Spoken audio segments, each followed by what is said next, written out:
Yeah, the Centurion stuff is just kind of insane, but like they kind of set that deck up to like get more support because like it doesn't do enough by itself, so like they got to keep giving it support so like it has some sort of win condition, because maybe Calamities is not the way to go, or Calamities is like time is limited, you know what I mean?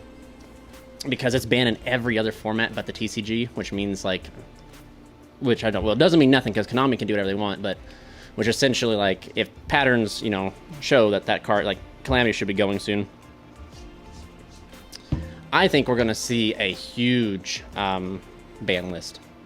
Giant. And I hope it is huge, man. I hope it's giant here.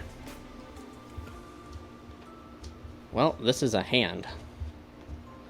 A lot of normal summons, but that's alright. So, like, this hand can play through, like, particularly, like, 2 hand traps, essentially, right?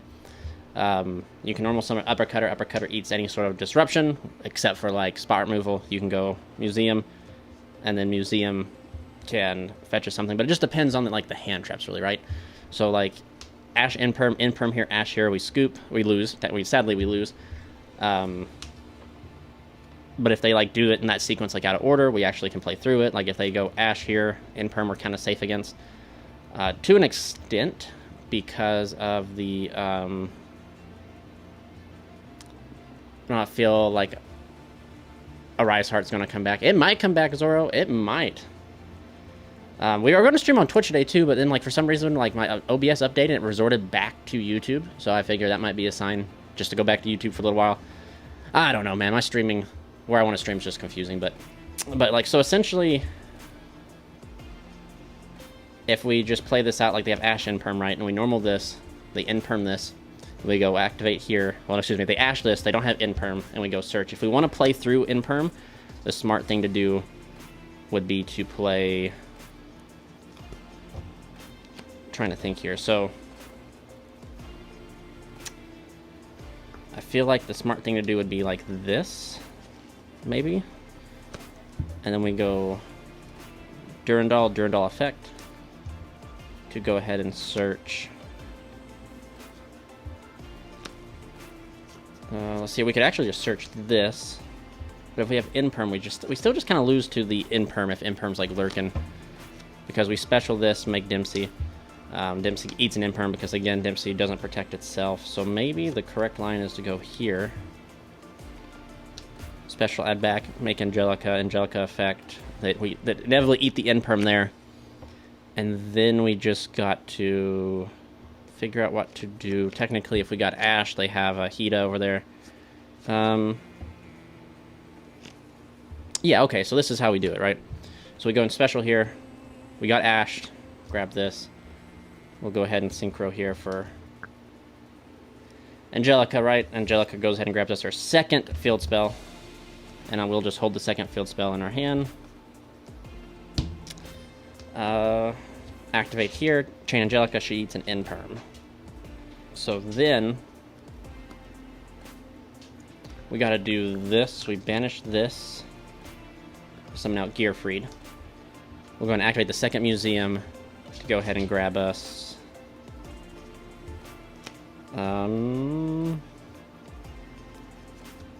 Joyous.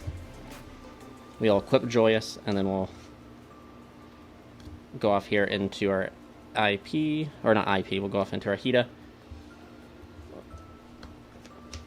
Now, we're not gonna use their Ash, even though we technically could. Well, like, we'll use their Ash because we're playing through the scenario, right? You gotta maximize all the utilities that we got. So Joyous will special summon down here, and this will go ahead and send Ricky Ardetto.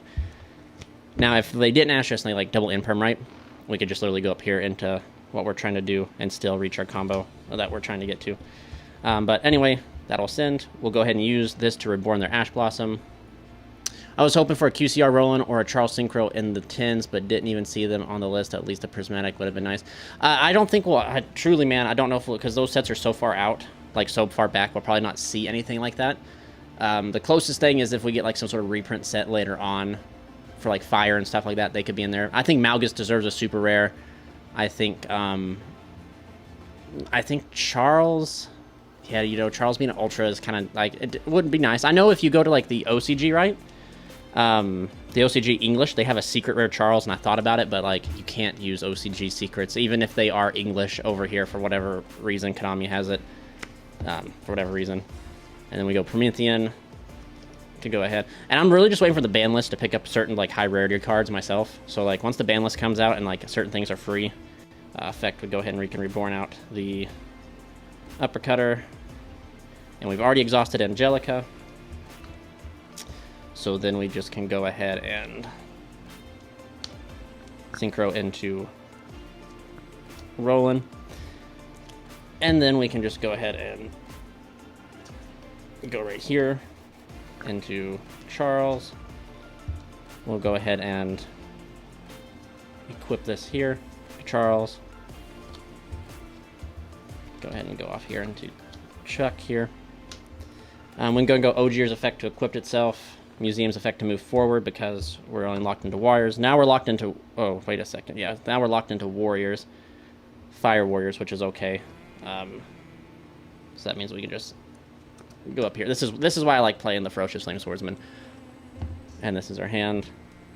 Sadly, we had to like exhaust our Gearfried early on to do that, but I mean like that's... It's still playing through 2 hand traps, right? We're still able to put up essentially 3 forms of disruption with Charles, Swordsman, and the Princess, which, I mean, is not like the end of the world. And there's just no way that we could have... Actually, there is. Hold up, let's back it up here. There was a way that we could have got to Amblo Whale, which I'm not like totally for playing Amblo Whale. It's still like kind of hit or miss for me right now. So like, but we'll get locked into Warriors once we get to like this point here. So yeah, there's no way. Never mind. That was going to be the end board regardless, because we got locked in once we used Ricciardetto. So that's all right. But then we just have to do that. So I mean, like that end board is not terrible. It's 3 disruptions. Charles is huge. And then if you want to equip Malgus, we can get a draw and hopefully draw into a hand trap or something. So in this list, I find myself wanting to draw as often as possible. So like draw during the opponent's turn to get resources and stuff like that. A Prismatic would have kind of been nice too, my man Zoro. I think so as well. But we'll just shuffle up here. Do like another test hand so you guys can see what we're talking about. I'll do like 3 or 4 test hands and then we'll move on to Omega. So anyway, a Constellar deck topped in the OCG, and I'm planning on picking up that deck and trying to like implement it over here into the TCG, and I'm pretty excited for that. Constellars or Satellars were like my first ever competitive deck in 2015, so like I'm pretty excited to like be able to play it, and it's nice to see like Constellar be able to do something. But draw for turn, cross out Chalice and Raisin. So this hand is actually protected pretty well. So since we happen to open Raisin, this is where, like, we already, right here, we have combo in a way, right? So even if we fire off Heritage of the Chalice and they Ash it, we can literally just either negate the Ash, or we can let Ash go through, which wouldn't be, like, a terrible idea. But I don't, so I gotta think here. Because it's one of those scenarios where we actually, right here, we have the ability to do an anti-hand trap line, while still having this. So, like, we technically beat, like, 3 forms of hand trap this way. Except for Imperm, because, like, Imperm would be, like, one of the variables to where, like, we cross out the Imperm, but then Talents is dead, so that means we're susceptible to another hand trap. But if they Ash here, we literally cross out the Ash, Tactics, look at the hand, and then this right here, if they have, like, a 3rd hand trap, this right here is guaranteed to get us to our Gearfried summon before our 5th, so then we're able to combo that way. But this hand's actually kind of cracked. So let's just go ahead and, I guess, work through it. I guess technically okay.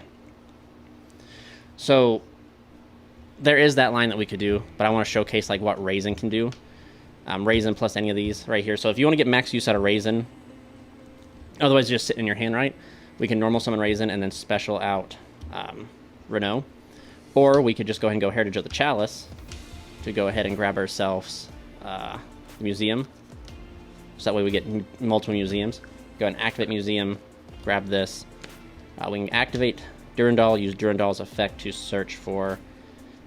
we can search for Turpin. So that way Turpin can be an extender. Later on, we go and special out Renault. Renault adds back this. And then right here, we go into this. Now, if we happen to draw into I think Stake Your Soul, we just literally, we're going to be able to put back the Raisin with Malgus, so it'll be pretty nice. But anyway, we go here, effect of her to go ahead and grab ourselves the good old museum. And then again, if they try to hand trap us, like I said, we have tactics, cross out, like we're really safe here, man. So we can go ahead and activate here, chain her effect. And if they try to in-perm her, we can just cross out Designator the in-perm. Then we just get punished because they have like effect veiler, but then that would be brutal. But that's why you have this type of cards and stuff like that to be able to like do crazy things. So we go here. She will banish herself and go right into Roland. So then we can go ahead and go Ogier's effect to attach. Museum, since we haven't used it already, to move forward. Effect to send. We'll also go ahead and send our man, the myth, the legend, Infernoble Knight Gearfried. Then we can just go ahead and synchro here for Charles. We might not even need to use like this for Chuck. We'll go ahead and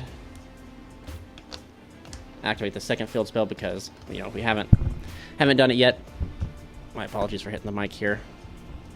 And then we'll just go ahead and pay, grabbing ourselves our Almus. Then we can go ahead and equip to Charles, link off here into the Emperor Charles. Effect of the Emperor to go ahead and equip, and then chain link 2 will be Emperor, chain link 1 will be the Almus.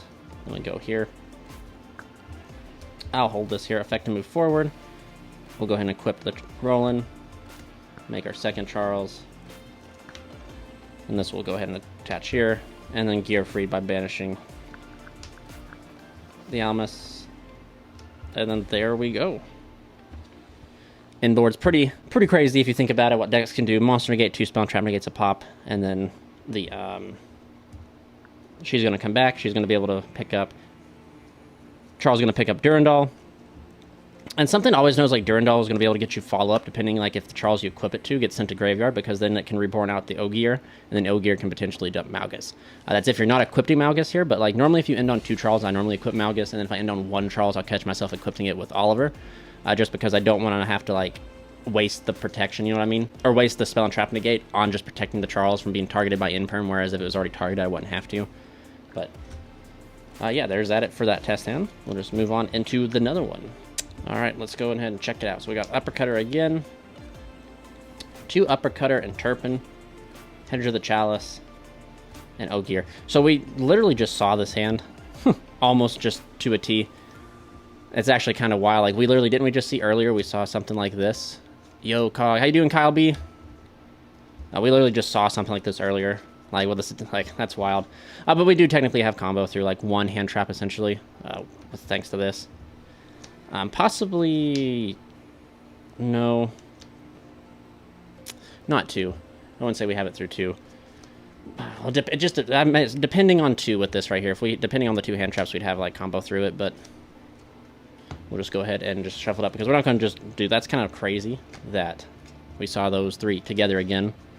Especially since all the noble names are a 1 of, right? So it's like the chances of seeing Ogier as our 1 of, whether it's like we could have saw like any of the other 1 ofs, like Oliver, Malgus, all that stuff. What's up, Charles? Hope you're doing well. Just watched your Nats list and was wondering if you would explain why only playing 1 Renault. So I hate playing 1 ofs, but the theory behind it is that Renault... because you technically play 10 copies of Renault, and I'm already at a 43 card deck list, so I'm trying not to keep it go any higher. So the theory is you play 10 copies of all the Infernoble names, so you can play down on less of them, even though I believe Renault is the best Infernoble name. So like if you were to play more than 1 copy of a name, Renault would be it. The way you love Unique Lions, high technical play, and playing around hand traps, I'm kind of surprised you aren't a branded player. Branded, bro. Oh my gosh. I should... Branded is kind of crazy. It's just like... So what keeps me away from Branded more so is like... There's like the theme of Branded I'm not quite a fan of. Like if it was more... I know it's going to sound like kind of like cliche, but like if it was like more knights and more like... other like themes. I'm not a huge fan of like the theme of Branded. I think what Branded did for me was burn me out because I'm like a huge like lore fan, and the fact that the branded lore continued on through 2 different lore stories. We were still getting branded support through like Visa's story and up until like the Diabella Star. And I think that kind of like left a bad taste in my mouth to say, because I was kind of upset that we were like, decks are out there begging for support and Konami is just here's more branded support for no apparent reason. Branded Lost is too insane, man. Branded Lost is an insane card. But we'll go ahead and do this test hand here. 5. Okay, so this hand here is pretty protected, actually. So now we're caught up. I'm sorry about that, guys. What other decks have you been playing or / looking at? I've been looking at Constellar. I brought that up. I have Vanquished Soul that I really enjoy. Decks just kind of do too much. They really do, Evan. I truly agree. Decks do a little bit too much. But that's like the necessary. So I feel like we were in like a good format where you could get away with playing like 3 to 12 hand traps max, or 12 non-engine, and like that was okay. That was enough cards to check all the decks and what they did, right? But now when Snake Eyes came out, like Snake Eyes like bridged that gap to where like you need more. So hopefully when the ban list comes out and it slaughters something like Snake Eyes and the ceiling kind of comes down a little bit, you can get back to that where like you don't need to play 20 plus hand traps. You can go back to playing like 9 to 12 non-engine and still get away with it. Madoja can lock spells, Omni Negate, spin, 2 hand, and 1 to 2 hand traps. That's wild. Secret Village is a brutal card.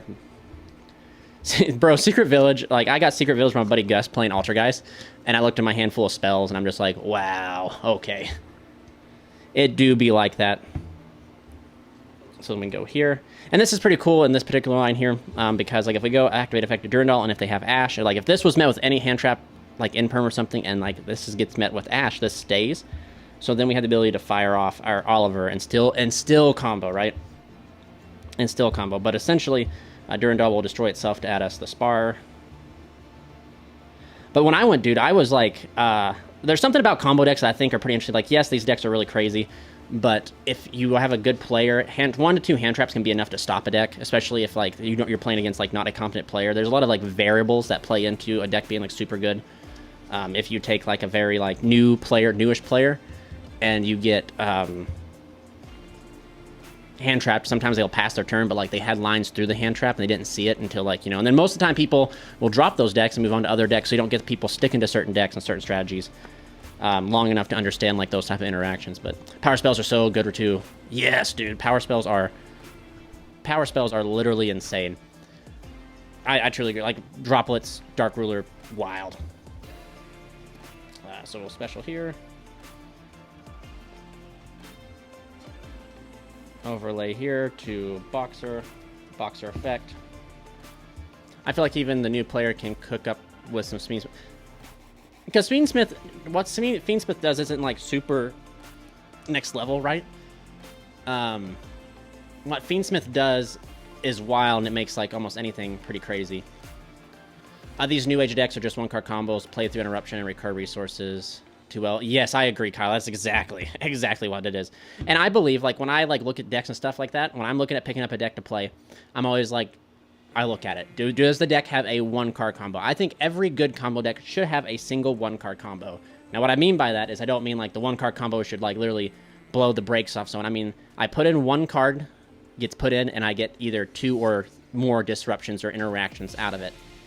And then probably that should be the only 1-card combo. Maybe a deck could have 2 1-card combos, but like one of the 1-card combos is significantly weaker than the other. And Snake Eyes doesn't have that. Every card in that deck is a 1-card combo that gets you to the same crazy board. Like this right here is a prime example. 1 Uppercutter can get you to so much, but it's only Uppercutter does that. Otherwise, you need 2 or 3 card combos to do that. So detach, special effect add, effect to special. But hopefully Konami realizes the error of their ways, which they probably never will. They'll probably realize it for as long as they need to, and then they'll want to make more money, and they'll just be the next busted deck to come out with. That's like insane, but it's just kind of insane where like Konami will print a deck that'll be restricted, right? Like it's a good deck, but it has restrictions, and that's all it will ever be is good, never be meta, be decent. And it's like, okay, thank goodness this deck does some unfair things, but it's still like restricted. And then there's like Snake Eyes, where Konami's like, here, have Snake Eyes. Not a single restriction on the deck. Flameburst doesn't lock you into fires. Flameburst doesn't lock you into like any type of summoning. Fiendsmith doesn't lock you into anything. It's just kind of crazy. The way you are talking is perfect archetype design, but they won't do it. Exactly, yeah, exactly. And I truly, I think that YuGiOh could be one of those games where it's like you have a bunch of decks that all do, different strategies, right? You have combo decks that essentially do the same thing, but all do it uniquely, but are all restricted in the same ways or in different ways. And then you have like mid-range decks which do the same thing, but unique strategies, and you just keep doing that limited design. And then eventually, no matter what, through all the formats, you look at what's being like the most represented deck. Because if all the decks do the same way, it's pretty much player preference, right? The player picks up a deck they want to play that they enjoy and stuff like that. But you look at what decks are doing the well, and then maybe you touch those decks on the list when you're putting out more unique strategies and more strategies that do the same thing but different ways. But it is, I mean, like, at the same time, like, Konami's a company that has to make money, so, like, I understand. But they're definitely, I think the worst thing about this is we've all been through Tier 0 formats, and I've been through literally, I joined at the little end of Necros format, I was through Spiral format, I was through Zoo format, I was through Tier format, so like we've all had these like really unhealthy formats where one deck is better than the rest, and it's just kind of like what the deck does is unfair, but Konami normally address those decks in a reasonable amount of time. This is completely different, it feels like, because like what the Nationals come up, Konami's like, we want to see what the players cook up. Well, the players are going to cook up Snake Eyes Fiendsmith, and they know they're going to do that. It's just poor communication and poor player to company interaction with Konami. There's no reason that national format should have been Snake Eyes Fiendsmith. Snake Eyes should have been slaughtered, and then Fiendsmith could have been shown in like different strategies, like muskets, like crazy other strategies. A starter should... I've just resorted to playing things that I like instead of meta. I've never really liked meta, so it's kind of just being able to master pet deck. Like, exactly, Evan. That's how I've always been. Unless a meta deck fits like all my boxes, checks all my boxes, like the play style, the artwork, the story with it, I don't play meta. I always play like probably rogue at best, right? But yeah, that's how I am. And I think there's like, you look at decks like even this deck here. This deck is a good deck. There is no lie. What it does is crazy. It's consistent. It puts up decent boards, but when you compare it to Snake Eyes, it's bad. And that's how like every deck. Lithium put out a video showcasing the new Mermail stuff, and he described it perfectly. This is perfect support if Snake Eyes didn't exist. Like, as long as Snake Eyes exists, this new support is going to do dick all for Mermail. But if they kill Snake Eyes and murder it, the deck this will be good support. There's no way this is the optimal business model, though. No, exactly, Kyle. There is no way. And they have people, man, who monitor Twitter. They have people who monitor social media. So, like, they know, man. I think we goofed here. Maybe this wasn't the line. I got lost in the sauce. Maybe this wasn't the line because now we got to do that. I mean, I technically can grab a throwaway spell. I think the line...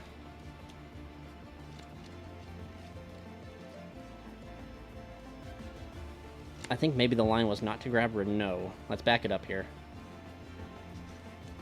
So we've already decided that this gets hand-trapped. We activate this. We'll go ahead and use this to go ahead and search out Turpin. And then we will go this way here. We'll go effect a pitch, summon, and then we'll just synchro here. Effect to go ahead and we grab ourselves our shuffle the deck.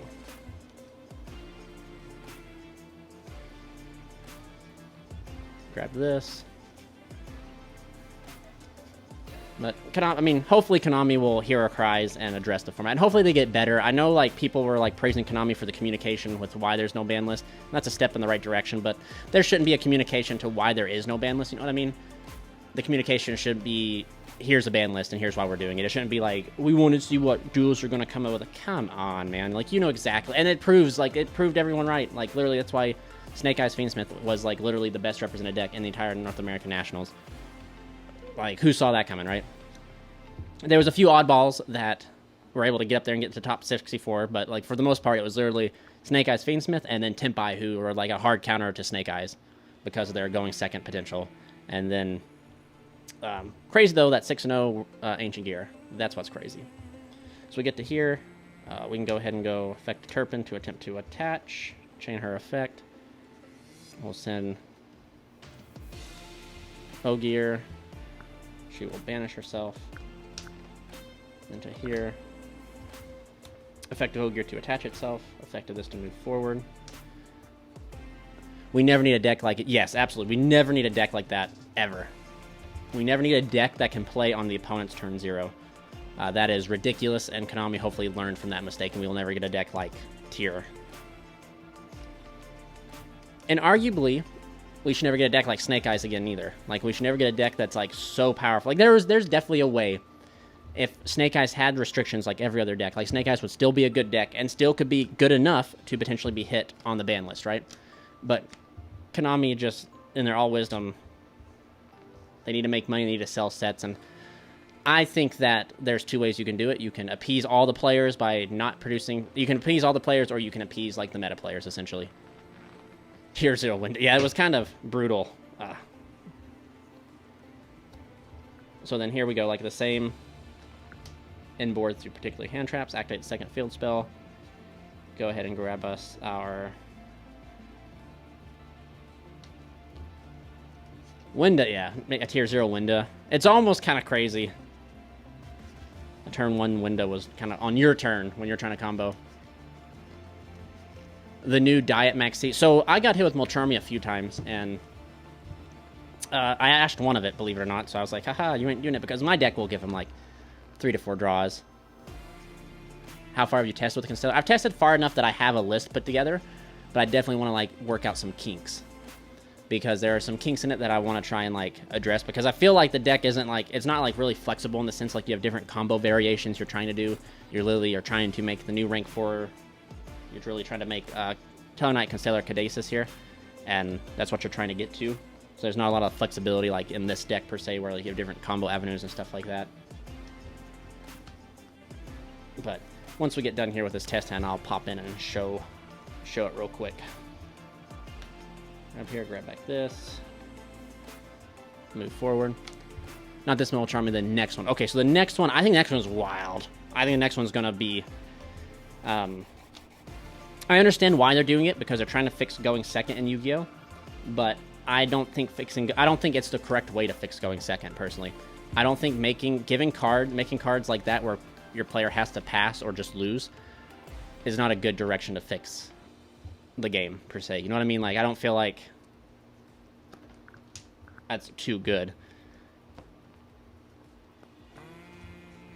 Here. But it's arguably, like, makes me want to side it. I'm not gonna lie. Side one of it, per se, so, like, Crossout can potentially hit it as well. Because it's that wild, man. It's kind of like it's literally Max C all over again, but, like, with a little bit more restrictions, and only for going second. In phase, this will come back. Oh, no, wait. We don't go to in phase yet. We go ahead and use Oliver effect in the graveyard to attach itself to this Charles. Now we'll go ahead and set this, and we'll hold cross out. I guess this will return. Charles will pick up Durandal, and then equip Malgus. Exactly. It's not going to do it unless they completely hit Snake Eyes, and to the point to where like it's like unplayable, or not unplayable, but to the point to where it's so hurt that like they're now a fair deck. That's exactly what's going to happen. You're going to go second, you're going to open the stones, they're going to Molcharmy you, and it's like, well, I either play and give them hand traps to literally beat my face in while I'm comboing, or I pass and lose to normal summon Ash. So, hopefully it does get something. So, like, yeah. So, yeah, we'll wrap it up here for